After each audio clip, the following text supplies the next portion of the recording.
Mariing iginit po ng kampo ni Vice President Sara Duterte na dapat igalang ang desisyon ng Korte Suprema na pumabor sa pagbasura ng impeachment complaint. Bagamat ituturing nila itong isang tagumpay, nilinaw din na hindi pa ito nangangahulugang ligtas na sa mga paratang ang kinauukulang opisyal. Naritong detalye ng balita mula kay Justine Nazario. Sa panayam ng SMNI News, binigyang diin ni Attorney Michael Powa, tagapagsalita ng depensa ni Vice President Sara Duterte, na ang desisyong inilabas ng Korte Suprema ay isang malaking tagumpay, hindi lamang para kay VP Sara, kundi para rin sa lahat ng impeachable officials. Importante po ito, no? Hindi lang para sa Vice Presidente pero sa lahat ng impeachable officers. No? Dahil nga nakikita natin wala naman tayong problema. Si VP nga mismo ang nagsabi kamakailan lang na wala naman siyang problemang harapin lahat ng mga aligasyon. Pero yung ganitong impeachment dapat dumadaan din po sa tamang proseso. Sa desisyon ng Korte Suprema, idineklarang labag sa konstitusyon ang impeachment complaint na inihain ng Kamara. Paglabag ito sa one-year bar rule sa ilalim ng Article 11, Section 3 ng 1987 Constitution.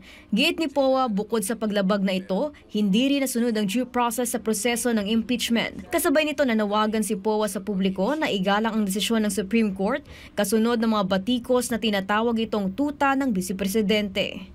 Po, no, wala namang basehan yung mga ganyang aligasyon. So siguro mas magandang hindi na natin patulan at manawagan na lang tayo na galangin ang naging desisyon ng Supreme Court. Of course, marami ring magsasabi na madali sa aming sabihin na galangin dahil kami ang kumbaga nanalo sa kaso na ito.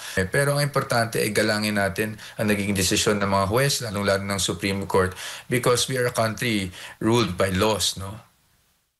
Nilinaw rin ni Powa na ang ruling ng Korte Suprema ay hindi nangangahulugang ligtas na si VP Sara mula sa lahat ng paratang.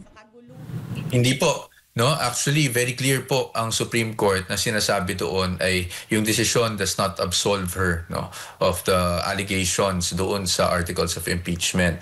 Yan naman po talaga ay tama at totoo.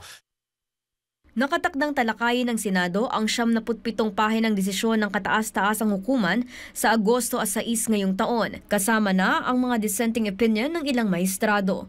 Ayon sa saligang batas, maaari lamang muling maghain ng impeachment complaint laban sa parehong opisyal pagkalipas ng isang taon. Sa kasong ito, sa Pebrero 6 ng susunod na taon pa maaaring sampahan ng impeachment case si VP Sara Duterte. Ito si Justine Nazario, ang inyong citizen correspondent nag-uulat para sa Diyos at sa Pilipinas kung mahal.